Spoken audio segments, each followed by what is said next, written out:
Hello, greetings from the preacher's back porch.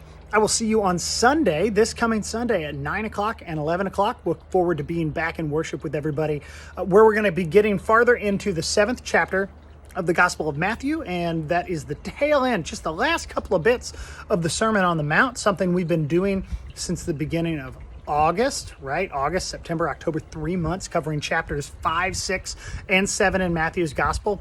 This extended sermon from Jesus that really gives us an introduction into his vantage point for us. It doesn't have a ton to do with a lot of Jesus.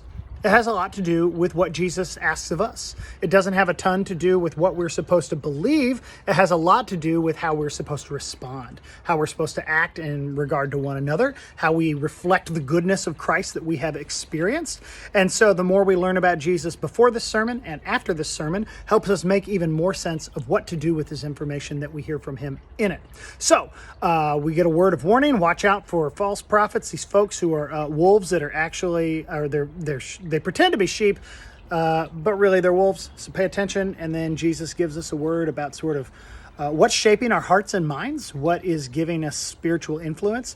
So we're going to check in on that. We're going to hear those words from Jesus, give some reflection to it, as well as bring our praise to God, offer prayers together, of course, share in the bread and cup in communion. That is an open meal for anybody and everybody who shows up to worship. And so we give that invitation to everybody, and we hope you'll give that invitation to somebody in your life to join us in worship at First Christian Church, McKinney, 1800 West Hunt at 9 o'clock and 11 o'clock this coming Sunday morning. We'll see you in church.